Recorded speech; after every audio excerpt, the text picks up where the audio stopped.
તો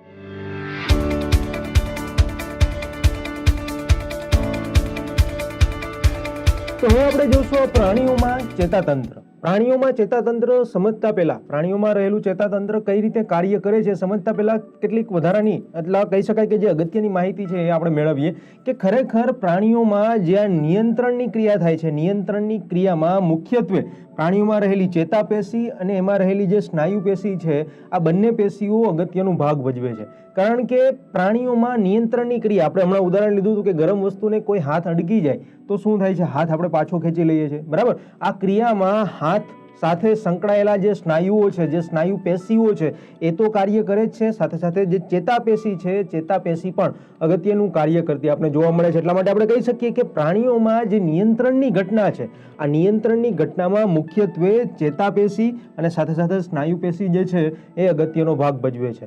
હવે અહીંયા આપણે શરૂઆત કરીએ પહેલા આપણે એક વસ્તુનું બધાને ચોક્કસ ખ્યાલ જ હશે કે બધા જ જે સજીવો, બધા જ પ્રાણીઓની આપણે વાત કરીએ તો બધા જ પ્રાણીઓમાં કેટલાક ચોક્કસ પ્રકારના અંગો આવેલા હોય છે. સપોઝ કે આપણે મનુષ્યની જ વાત કરીએ તો અહીંયા આપણી પાસે આંખો રહેલી હોય છે, કાન છે, નાક છે, બરાબર, હાથ છે, પગ છે, જીભ છે, દાંત છે. તો અલગ અલગ અંગો જે છે એ અંગો આપણા શરીરમાં રહેલા હોય છે અને આ દરેકે દરેક અંગ જે છે એ ચોક્કસ કાર્ય કરવા માટે પ્રેરાયેલા હોય છે. એટલે કે ઘણા બધા જે સજીવો છે એમાં આપણા શરીરમાં જે અંગો રહેલા છે એને આપણે ઘણા બધા અંગોમાં એનું વિભાજિત કરી શકીએ. ઘણી ઘ્રાણેન્દ્રિયો હોય છે, પછી કેટલાક સંવેદનાગ્રાહી અંગો હોય છે. આવા તો ઘણા બધા અંગો હોય છે કે જે અલગ અલગ કાર્ય કરવા માટે પ્રેરાયેલા હોય છે. તો હવે આપણે એ વસ્તુની વાત કરીએ કે આ જે બધી ક્રિયાઓ છે, જે આ બધા અંગો છે એ ખરેખર આ જે સંવેદનાગ્રાહી અંગો છે તો એ અંગો આપણે બધાને ખબર છે કે કયા કયા કાર્યો કરે છે, બરાબર. તો એ જ વસ્તુ આપણે સમજવાનો પ્રયત્ન કરીએ.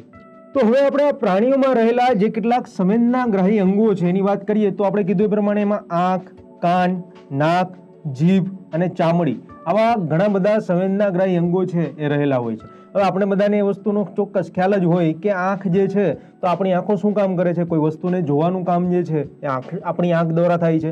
કાન આપણે કહી શકીએ કે જે વાતચીત હોય વાતચીત સાંભળવા માટે કાનનો ઉપયોગ કરીએ છીએ. નાક કેટલાક પ્રકારની સુગંધ આપણે ઓળખવા માટે નાકનો ઉપયોગ કરીએ છીએ. જીભ તો સ્વાદને પરખવા માટે જીભનો ઉપયોગ કરીએ છીએ. અને ચામડી એટલે કે બહારથી જે કેટલીક સંવેદનાઓ હોય એ સંવેદનાઓને ઓળખવા માટે આપણી ચામડી જે છે કાર્યરત હોય છે. એટલે કે મનુષ્યમાં, પ્રાણીઓમાં જે સંવેદનાગ્રાહી અંગો છે એ દરેકે દરેક અંગ કોઈ ચોક્કસ કાર્ય કરવા માટે પ્રેરાયેલું હોય છે. હવે ખરેખર આપણે જો વાત કરીએ તો આ જે બધા સંવેદનાગ્રાહી અંગો છે એ આપણી આસપાસના જે પર્યાવરણમાં, આપણી આસપાસના વાતાવરણમાં જે ઘટનાઓ બનતી હોય છે એ ઘટનાઓની જે માહિતી છે એ માહિતી આ સંવેદનાગ્રાહી અંગો દ્વારા મેળવવામાં આવે છે અને ત્યારબાદ જે માહિતી આપણે મળી જાય છે એ સંવેદનાગ્રાહી અંગો એ માહિતીને ગ્રહણ કરે છે. ત્યારબાદ એ માહિતી આપણે ચેતાકોષ સુધી પહોંચાડીએ છીએ અને પછી એ ચેતાકોષ છે એમાં કેટલીક પ્રક્રિયા થઈને આપણે અલગ અલગ વસ્તુ જે પર્યાવરણમાં આપણી આસપાસ જે બનતી હોય એની એ ઘટનાની સામે આપણે પ્રતિચાર આપીએ છીએ. એટલે કે આ એક પ્રોપર કહી શકાય કે એક ચેન છે. પહેલા કોઈ વસ્તુ આપણી સામે બનતી હોય, કોઈ વસ્તુ આપણી કોઈ ઘટના છે આપણી સામે બનતી હોય ત્યારે એ જો સાંભળવાની ઘટના હોય તો કાન દ્વારા આપણે વસ્તુ સાંભળીએ છીએ. જો એ આપણે જોઈને સમજી શકતા હોય તો આંખ દ્વારા એ વસ્તુને આપણે જોઈએ છીએ, બરાબર. તો એ જે પર્યાવરણમાં આસપાસ બનતી ઘટના જે છે, ઘટના ગ્રહણ કરવાની જે ક્રિયા છે એ પ્રાણીઓમાં રહેલા સંવેદનાગ્રાહી અંગો દ્વારા થાય છે અને ત્યાંથી આ સંવેદનાગ્રાહી અંગો જે છે એ ઘટનાને, એ વસ્તુને ગ્રહણ કરીને ચેતાકોષ સુધી પહોંચાડે છે. એટલે કે જો આ વસ્તુને આપણે પ્રોપર ચેઇનમાં દર્શાવીએ તો આપણે કહી શકીએ કે પર્યાવરણમાંથી સંવેદનાનું જે ગ્રહણ છે, એટલે અહીંયા આપણે લખી શકીએ પર્યાવરણમાંથી સંવેદનાનું ગ્રહણ. તો પર્યાવરણમાંથી આ સંવેદના જે છે, સંવેદનાનું ગ્રહણ કોના દ્વારા થાય છે તો આપણે કીધું એ પ્રમાણે અહીંયા જે સંવેદનાગ્રાહી અંગો છે, સંવેદનાગ્રાહી અંગો, આ અંગો જે છે એ પર્યાવરણમાંથી જે કેટલીક સંવેદનાઓ હોય એ સંવેદનાઓને ગ્રહણ કરે છે અને આ સંવેદનાગ્રાહી અંગો દ્વારા એ સંવેદના જ્યારે ગ્રહણ થાય છે ત્યારે આ સંવેદના ગ્રહણ થઈને આપણે કહી શકીએ કે ચેતાતંત્ર સુધી પહોંચે છે, બરાબર. એટલે કે અહીંયા ચેતાતંત્ર સુધી આ ઘટના જે છે પહોંચે છે અને ત્યારબાદ એ ઘટના એ પ્રક્રિયા સામે શું પ્રતિચાર આપવો, એ પ્રતિચાર આપવાની આખી પ્રક્રિયા છે એ પ્રક્રિયા આ ચેતાતંત્રમાં રહેલા ચેતાકોષો દ્વારા આપણે જોવા મળે છે. એટલે કે આપણે અહીંયા મુખ્ય વાત એ કરીએ છીએ કે આ દરેકે દરેક જે અંગો જે છે મનુષ્યમાં અથવા તો પ્રાણીઓમાં રહેલા એ આ સંવેદનાને કહી શકાય કે એનું ગ્રહણ કરીને એ અંગો દ્વારા ચેતાતંત્રમાં એ સંવેદના મોકલવાનું કાર્ય છે એ કરવામાં આવે છે અને ત્યારબાદ અંગો જે છે એ પર્યાવરણમાં એટલે કે આપણી આસપાસ થતી જે ઘટના છે એના પ્રતિચાર સ્વરૂપે કોઈ બીજી જે ક્રિયા છે ક્રિયા એ કરે છે. જે રીતે આપણે આગળ એક જ ઉદાહરણ આપણે લીધું હતું કે ગરમ વસ્તુને હાથ અટકે, તો એ જ ઉદાહરણ પાછું અહીંયા લઈએ તો એ જ વસ્તુ જે છે એ ખરેખર આ એક પ્રોપર ચેઇનમાં એક પ્રોપર પાથમાં આપણે થતી જોવા મળે છે.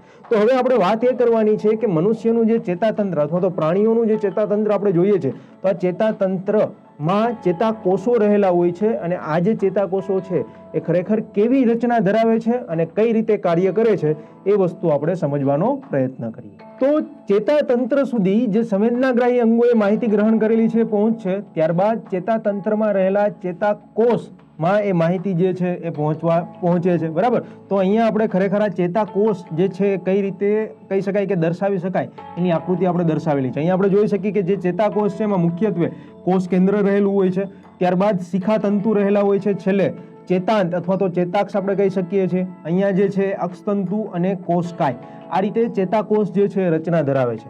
હવે અહીંયા ખરેખર કોઈ પણ આપણે કીધું કે જે સંવેદનાગ્રાહી અંગો જે છે જે માહિતી મેળવે છે એ ચેતાતંત્રના રહેલા ચેતાકોષમાં પહોંચે છે, પણ ચેતાકોષમાં આટલા બધા કહી શકાય કે અલગ અલગ ભાગો છે, એમાંથી કયા ભાગ સુધી આ માહિતી છે સૌ પ્રથમ પહોંચશે?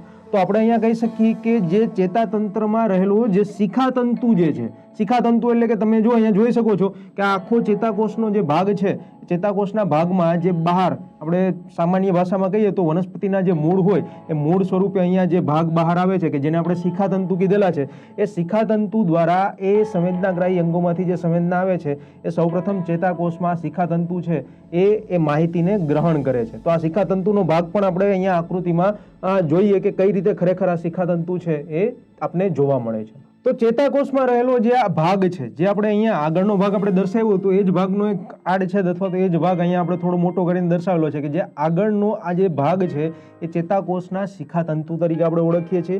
અને આ જે શિખાતંતુ છે જે સંવેદનાગ્રાહી અંગોથી જે સંવેદના ગ્રહણ થાય છે એ સંવેદનાને મેળવવાનું કાર્ય કરે છે. હવે અહીંયા સવાલ એ થાય કે ખરેખર આ જે સંવેદના છે એ આપણા અથવા તો પ્રાણીઓના જે સંવેદનાગ્રાહી અંગો છે ત્યાંથી સંવેદના ગ્રહણ થાય છે. એ અંગો એ સંવેદનાનું ગ્રહણ કરે છે, ત્યારબાદ એમાં રહેલા ચેતાકોષના જે શિખાતંતુ છે શિખાતંતુ સુધી એ સંવેદનાઓ પહોંચે છે. પણ હવે આગળ એ પ્રક્રિયા શું થાય છે? કારણ કે અત્યારે અહીંયા સુધી આપણે જે સમજાય શું કીધું કે આપણી આસપાસ આપણા પર્યાવરણમાં જે ઘટના ઘટે છે, ઘટનાની જે સંવેદના છે આપણા અંગો દ્વારા સંવેદના મેળવવામાં આવે છે અને ચેતાતંત્રમાં રહેલું ચેતાકોષ અને એમાં રહેલું જે શિખાતંતુ છે ત્યાં સુધી એ સંવેદનાને પહોંચાડવામાં આવે છે. પણ ખરેખર એ ઘટનાના એ પર્યાવરણમાં જે ક્રિયા થાય છે એના પ્રતિચાર રૂપે આપણે પણ કંઈક ક્રિયા આપીએ છીએ. તો હજી પણ આ જે ક્રિયા છે શિખાતંતુ સુધી જ મર્યાદિત નથી, પણ ત્યાંથી પણ આગળ આ જે ઘટના જે છે આ જે સંવેદના છે સંવેદના આગળ પણ પાસ કરવામાં આવે છે. તો હવે આપણે એ વસ્તુ જ સમજવાનો પ્રયત્ન કરીએ કે શિખાતંતુ દ્વારા એ સંવેદના જ્યારે મેળવવામાં આવે છે ત્યારબાદ એ સંવેદના આગળ આ ચેતાકોષ જે આપણે આખી આકૃતિ જોઈએ ચેતાકોષમાં એ સંવેદનાનું કઈ રીતે વહન થાય છે. બરાબર. તો આ વસ્તુ આપણે એક ચોક્કસ પ્રોસેસ દ્વારા પ્રક્રિયા દ્વારા સમજવાનો પ્રયત્ન કરીએ કે ખરેખર સંવેદનાનું વહન ચેતાકોષમાં કઈ રીતે થતું આપણને જોવા મળે છે. તો અહીંયા આપણે એક પ્રક્રિયા દ્વારા અથવા તો કહી શકાય કે એક ફ્લોચાર્ટ દ્વારા એક ગ્રાફ દ્વારા આપણે દર્શાવી છે કઈ રીતે આ ખરેખર આખી પ્રક્રિયા જે છે આપણને જોવા મળે છે. અહીંયા આપણે પહેલા શરૂઆતમાં લીધેલું છે કે સંવેદનાગ્રાહી જે અંગો છે આ સંવેદનાગ્રાહી અંગો દ્વારા સંવેદનાનું ગ્રહણ થાય છે, જેમાં આપણે આંખ, કાન, નાક, જીભ, ચામડી બરાબર અલગ અલગ અંગો લીધેલા છે. તો એના દ્વારા આ અંગો દ્વારા સંવેદના જે છે ગ્રહણ થાય છે અને ત્યારબાદ એ સંવેદના ચેતાકોષના શિખાતંતુમાં એટલે કે હવે એ સંવેદનાનું ગ્રહણ થઈને આ ચેતાકોષનો જે શિખાતંતુ જે બહારનો ભાગ છે ત્યાં સુધી આ સંવેદના છે એ પહોંચે છે અને ચેતાકોષનું જે શિખાતંતુ છે ત્યાં સુધી આ સંવેદના પહોંચ્યા બાદ એ સંવેદના આગળ ચેતાકોષ કાય સુધી પહોંચે છે. એટલે કે અહીંયા આપણે જોઈ શકીએ કે ચેતાકોષમાં એનું જે ચેતાકોષ કાય જે અંદરનો ભાગ છે ત્યાં સુધી શિખાતંતુથી એ સંવેદના હવે ચેતાકોષ કાય સુધી પહોંચવાનું પ્રયત્ન કરે છે, બરાબર. અને ચેતાકોષ કાયમાંથી એ સંવેદના છે એનું વહન થઈને છેલ્લે અક્ષતંતુ અથવા તો ચેતાક્ષ જેને આપણે કહીએ છીએ ત્યાં સુધી સંવેદના પહોંચે છે. એટલે કે અહીંયા શિખાતંતુમાંથી સંવેદના છે ચેતાકોષ કાયમાં પહોંચે છે, ત્યાંથી એ સંવેદના અક્ષતંતુમાં એનું વહન થઈને છેલ્લે ચેતાંત અથવા ચેતાક્ષ જેને આપણે કહીએ છીએ ત્યાં સુધી આ સંવેદના પહોંચે છે. એટલે કે ચેતાકોષમાં સંવેદનાનું વહન કંઈક અહીંયા જે આપણે દર્શાવેલું છે એ રીતે થતું આપણે જોવા મળે છે. પણ હજુ આપણે આ સંવેદનાનું જ વહન કરાવીએ છીએ અને આપણે ચેતાતંત્રની વાત કરીએ છીએ તો ચેતાતંત્રમાં ખાલી એક જ ચેતાકોષ હોય? ના, ખરેખર એવું હોતું નથી. ચેતાતંત્ર જે છે એમાં એક કરતાં વધારે ઘણા બધા ચેતાકોષો જે છે આવેલા હોય છે. એટલે કે એક ચેતાકોષમાં માહિતી શિખાતંતુથી છેલ્લે ચેતાક્ષ અથવા તો અક્ષતંતુ સુધી તો આપણે પહોંચાડી દીધી અથવા તો પહોંચી ગઈ, પણ હવે એ માહિતીનું આગળ વહન જે છે કઈ રીતે થાય છે? તો અહીંયા આપણે એ વસ્તુ જોવાની છે કે ખરેખર અહીંયા અક્ષતંતુ અથવા તો ચેતાંત અથવા તો ચેતાક્ષ જેને આપણે કહીએ છીએ ત્યાં સુધી માહિતીનું વહન થઈ ગયા બાદ બીજો જે ચેતાકોષ હોય એનું જે ચેતાંત છે એની સાથે જોડાયેલો હોય છે અને બંને વચ્ચે થોડો અવકાશ હોય છે. તો આ ચેતાકોષોનું સંધાન, ચેતાકોષોનું જોડાણ કઈ રીતે હોય એ આપણે આકૃતિ દ્વારા સમજીએ અને એ વસ્તુ સમજવાનો પ્રયત્ન કરીએ કે એક ચેતાકોષમાંથી એની બાજુમાં રહેલો બીજો ચેતાકોષ હોય તો એમાં આ માહિતી જે છે એનું વહન કઈ રીતે થાય છે, બરાબર. તો હવે આ ચેતાકોષોનું જે સંધાન એટલે કે ચેતાકોષો એક કરતાં વધારે બે ચેતાકોષો હોય તો એકબીજા વચ્ચે આ રીતે કઈ રીતે જોડાયેલા છે એ જે દર્શાવતી જે આકૃતિ છે એ આકૃતિ દ્વારા આપણે સમજવાનો પ્રયત્ન કરીએ કે એક ચેતાકોષમાંથી બીજા ચેતાકોષમાં માહિતી જે છે માહિતીનું વહન કઈ રીતે થાય છે. તો અહીંયા આપણે વાત કરીએ એ પ્રમાણે ચેતાકોષના જે અક્ષતંતુ છે ત્યાં સુધી માહિતી પહોંચી ગયા બાદ એ અક્ષતંતુનો અહીંયા આપણે જોઈ શકીએ છીએ કે અક્ષતંતુ એ ચેતાસ્નાયુનું સંધાન જે છે દર્શાવેલું છે. તો એક અક્ષતંતુ જે છે એ આગળ કેટલાક સ્નાયુ તંતુક દ્વારા એ રુધિર કેશિકાઓ અને બીજા ચેતાકોષ સાથે જોડાયેલું હોય છે. હવે ખરેખર આ રચના કેવી હોય કે સપોઝ કે આ મારો આ જે હાથ છે એનો આ જે ભાગ છે એ અક્ષતંતુ એક ચેતાકોષનું છે અને અહીંયા આ બીજો હાથ છે એનો જે ભાગ છે ચેતાકોષનો બીજો અક્ષતંતુ છે બીજા ચેતાકોષનું. આ બંને જે રીતે એકબીજા સાથે હોય તો એની વચ્ચે થોડી જગ્યા રહેલી હોય છે. આ જગ્યાને ચેતોપાગમ તરીકે ઓળખવામાં આવે છે. એટલે કે બે ચેતાકોષ વચ્ચેનું જે જોડાણ છે એ જોડાણની વચ્ચે જે થોડી અવકાશ જે થોડી જગ્યા છે જેને ચેતોપાગમ એવું નામ આપવામાં આવે છે. હવે ખરેખર અહીંયા માહિતી જે છે એકમાંથી બીજામાં કઈ રીતે જાય છે? તો જ્યારે આ જે સંવેદના છે એ અક્ષતંતુ સુધી જ્યારે પહોંચે છે ત્યારે આ અક્ષતંતુ અથવા તો આપણે કહીએ કે ચેતાક્ષ દ્વારા કેટલાક પ્રકારના રસાયણો જે છે એ રસાયણો મુક્ત કરવામાં આવે છે અને એ રસાયણોના લીધે એ ચેતાક્ષમાં એ અક્ષતંતુમાં કેટલાક વિદ્યુત આવેગો જે છે વિદ્યુત આવેગો ઉત્પન્ન થાય છે. એટલે તમે ઘણી વખત કેટલાક પિક્ચરમાં અથવા તો કોઈ એવી કહી શકાય કે એનિમેશનમાં જોયું હોય તો વિદ્યુતનો જે કરંટ છે એક જગ્યાએથી બીજી જગ્યાએ જે રીતે વહન પામતો હોય એવી જ કંઈક ક્રિયા અહીંયા થાય છે કે અહીંયા જે રસાયણો ઉત્પન્ન થાય છે એના લીધે એક વિદ્યુત આવેગ જે છે એ ઉત્પન્ન થાય છે ને એ વિદ્યુત આવેગ એ અવકાશમાં થઈ એ ચેતોપાગમમાં થઈને બીજા જે ચેતાકોષ છે એમાં એનું વહન થાય છે ને આ રીતે સંવેદનાનું વહન એક કોષમાંથી બીજા કોષમાં થતું આપણે જોવા મળે છે. એટલે કે અહીંયા આ ચેતાકોષો ભેગા થઈને ચેતાપેશી બનાવે છે. એટલે કે આપણે કહી શકીએ કે ચેતાકોષોની જે જાળીદાર રચના હોય છે જાળીદાર રચનાને ચેતાપેશી કહેવામાં આવે છે. એટલે કે એક ચેતાકોષમાંથી બીજામાં, બીજામાંથી ત્રીજામાં, ત્રીજામાંથી ચોથામાં એ રીતે આ જે સંવેદના છે એનું વહન થાય છે અને છેવટે એ સંવેદના જે છે એ મનુષ્યના મગજ સુધી પહોંચે છે અને ત્યાં એ જે ઘટના એ જે સંવેદના ત્યાં પહોંચે છે ત્યારે એમાં કેટલીક પ્રક્રિયા થઈને એ ઘટનાની સામે કઈ રીતે પ્રતિચાર આપવો એ પ્રતિચારની માહિતી ફરીથી ત્યાંથી આપણને મળે છે અને એ માહિતી ફરીથી શિખાતંતુ દ્વારા જે આપણે કીધું એ પ્રમાણે કે જે સંવેદનાગ્રાહી અંગો છે તેના સુધી પહોંચે છે અને એ સંવેદનાગ્રાહી અંગો જે છે એ આ માહિતી સામે આ કહી શકાય કે આ ઘટના સામે પ્રતિચાર જે છે એ પ્રતિચાર આપને આપતા જોવા મળે છે, બરાબર. એટલે કે જે રીતે આપણે કીધું કે કોઈ વસ્તુ છે ગરમ વસ્તુને અડકીએ હાથ તરત આપણે ખેંચી લઈએ છીએ. હવે આ જે ક્રિયા છે આપણે જોઈ શકીએ કે સેકન્ડના પણ અમુક નાના ભાગમાં થતી આપણે જોવા મળે છે. તો તમે વિચારી શકો કે અહીંયા જે માહિતી છે એ માહિતી સંવેદનાગ્રાહી અંગોથી શિખાતંતુએથી એના ચેતાક્ષ સુધી અને ત્યાંથી બીજા ચેતાકોષમાં ત્યાંથી આગળ એ માહિતીનું વહન જે થાય છે એ કેટલું ફાસ્ટ કેટલું ઝડપી છે એ થતું આપણે જોવા મળે છે. એટલે કે આ જે માહિતી છે એ વિદ્યુત તરંગો વિદ્યુત આવેગો સાથે આવેગોના સ્વરૂપમાં આ માહિતી છે એનું વહન થતું હોવાથી એ માહિતી છે ખરેખર ખૂબ જ ઝડપી છે. અને ઘણી વખત જે માહિતી છે એ હોર્મોન્સ દ્વારા પણ થતી હોય છે પણ હોર્મોનલ જે વહન માહિતીનું થાય છે એની કમ્પેરિઝનમાં એની સરખામણીમાં આપણે જોવા જઈએ તો અહીંયા વિદ્યુત આવેગ દ્વારા જે માહિતીનું વહન થાય છે એ ખૂબ જ ફાસ્ટ ખૂબ જ ઝડપી થતું આપણે જોવા મળે છે અને એ જ રીતે માહિતી જે છે એક જગ્યાએથી બીજી જગ્યાએ અથવા તો આપણા અંગોથી એ માહિતી આપણા જે કહી શકાય કે જે સેન્ટ્રલ સિસ્ટમ છે, સેન્ટ્રલ નર્વસ સિસ્ટમ ત્યાં સુધી પહોંચે છે અને ત્યાંથી પાછી એની પ્રતિક્રિયા શું આપવાની છે અને કયા અંગ દ્વારા આપવાની છે, એ અંગ દ્વારા એ માહિતી એ સ્નાયુ પેશીમાં પહોંચીને એ અંગ દ્વારા એની પ્રતિક્રિયા જે છે એ આપને આવતી જોવા મળે છે. એટલે કે અહીંયા પર્યાવરણમાં ઘટતી જે ઘટના છે એના પ્રતિચાર સ્વરૂપે આ માહિતીનું વહન, આ સંવેદનાનું વહન ખરેખર આ રીતે ચેતાકોષ દ્વારા થતું આપને જોવા મળે છે. અને અહીંયા ફરીથી આપણે જો ચેતાસ્નાયુનું સંધાન વિશે વાત કરીએ તો અહીંયા તમે જોઈ શકો છો કે જે ચેતાકોષનો ઉપરનો જે ભાગ છે અક્ષ તંતુવાળો ભાગ, એટલે કે અહીંયા આપણે જે છેલ્લો ભાગ કહી શકીએ, બરાબર, તો એ અક્ષ તંતુવાળો ભાગ છે એ ચેતાસ્નાયુ સંધાન એટલે કે રુધિર કેશિકાઓ સાથે એ કહી શકાય કે જે ભાગ છે એની સાથે જોડાયેલો છે. ત્યાં કેટલાક સ્નાયુ તંતુકો પણ જોડાયેલા હશે, બરાબર, અને ત્યાંથી એ માહિતી છે અલગ અલગ શરીરના ભાગો સુધી, અલગ અલગ શરીરની સ્નાયુ પેશીઓ સુધી અને એક ચેતાકોષમાંથી બીજા ચેતાકોષમાં અને છેલ્લે સેન્ટ્રલ નર્વસ સિસ્ટમ અને ત્યાંથી ફરીથી રિટર્ન થઈને એ માહિતી જે છે એ મનુષ્યના અંગ સુધી પહોંચે છે અને ત્યારબાદ મનુષ્ય અથવા પ્રાણીઓ જે છે એ ચોક્કસ પ્રક્રિયા જે થતી હોય એની આસપાસ જે ચોક્કસ ક્રિયા થતી હોય એ ક્રિયાની સામે પ્રતિચાર આપે છે, બરાબર.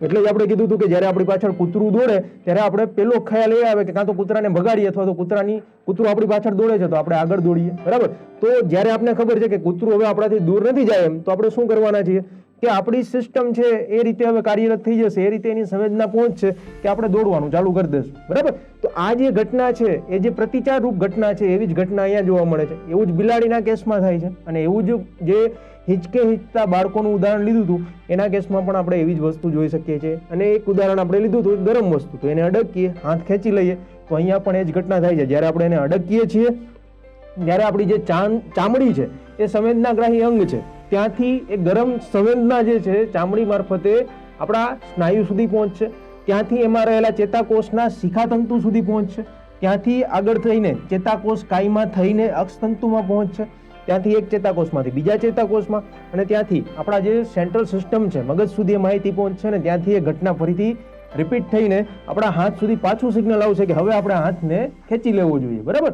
તો આ ઘટના બહુ ઓછી સેકન્ડોમાં થાય છે, એટલે બહુ ફાસ્ટ ઘટના જે છે એ આપણે અહીંયા થતી જોવા મળે છે. અને કઈ રીતે થાય છે તો કીધું એ પ્રમાણે અક્ષતંતુમાં કેટલાક રસાયણો ઉત્પન્ન થવાને લીધે વિદ્યુત આવેગ ઉત્પન્ન થાય છે અને આ વિદ્યુત આવેગ દ્વારા એક ચેતાકોષમાંથી બીજા ચેતાકોષની વચ્ચે જે ચેતોપાગમ એટલે કે જે અવકાશ રહેલો છે એ અવકાશ દ્વારા માહિતીનું વહન જે છે એ આગળ ને આગળ કહી શકાય કે આપણે કરી શકીએ છીએ. તો અહીંયા આપણે પ્રાણીઓમાં જે આ ચેતાતંત્ર રહેલું છે એ કેવું છે ને કઈ રીતે કાર્ય કરે છે એના વિશે માહિતી